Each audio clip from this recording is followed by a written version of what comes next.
Hi, it's Mrs. Hatfield with Healthy Bodies, Healthy Minds. I have a book that I would like to read to you today, and I thought that we might start off by talking about the main character in our book. The main character is the one that we're going to be talking about the most, and the main character in our book happens to be a vegetable. So I thought it might be kind of fun for me to give you some hints and see if you can guess who that main character is. My first hint is that our main character is green, so it is a green vegetable. There are a lot of green vegetables to choose from. So let me give you another hint. My next hint is that it is round. So it is a green vegetable that is round. Still a lot to choose from. So let me give you my next hint, which is that it's small. So it is a green, round, small vegetable. Any ideas yet? Let me give you my final hint. And my final hint is how I like to eat them. I like to eat them in the pod.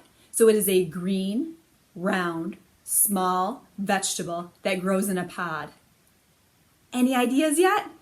If you guessed a pea, you are correct. So we're going to be reading a book about a vegetable that is green, round, small, grows in a pod, and happens to be a pea. So let me grab my book and we will get started reading. The title of our book is Little Pea, and it is written by Amy Krouse Rosenthal and illustrated by Jen Corace. Now, I do have an activity that goes along with this book. If you would like to pay attention to how many times I refer to our green, round, small vegetable that grows in a pod, you are welcome to do that. So each time I say the word pea, you are going to count. So we are going to start counting now. So again, little pea. So you should have one. This is the story of Little Pea, Mama Pea, and Papa Pea. Little Pea was a happy little guy. He liked to do a lot of things. He liked rolling down hills, for example, super fast. He liked hanging out with his pea pals. He liked it when Papa Pea came home at the end of the day. Papa Pea would fling Little Pea off of a spoon high into the air, and Little Pea would scream, "Again, again!"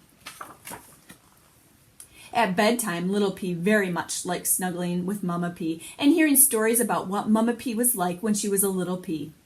But there was one thing that Little Pea did not like. Candy. That's what you have to eat for dinner every night when you're a pea. Candy, candy, candy. Monday, red candy. Tuesday, orange candy. Wednesday, yellow candy. Thursday, purple and pink polka dot candy. Friday, striped candy. Saturday, swirly candy. Sunday, rainbow candy. Little Pea hated all of it. If you want to grow up to be a big, strong pea, you have to eat your candy, Papa Pea would say. If you don't finish your candy, then you can't have dessert, Mama Pea would say. How many pieces do I have to eat? Eat 5 pieces and you can have dessert.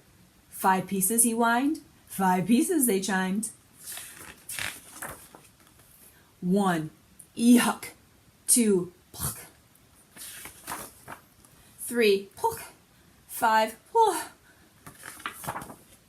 5 pieces of candy. Now can I have dessert? Yes, now you can have dessert, said Mama Pea and Papa Pea. Little Pea couldn't wait to see what it was.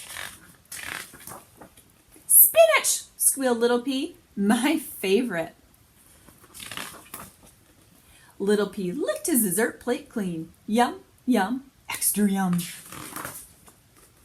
And they lived happily ever after.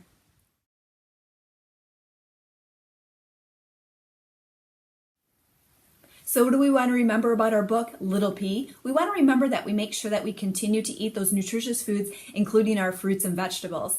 Now, Little Pea did something a little opposite of what we would do. He was eating candy for his main meal. And we know that candy and some of those other desserts are considered sometimes foods and something that we should be eating after we've had a nutritious meal. So one more thing before I let you go. If you were paying attention to how many times I referred to our vegetable, pea, and said the word pea in our book, it would have been 26 times. So hopefully you got that number 26. Thank you for joining me today, and I hope you have a good rest of your day.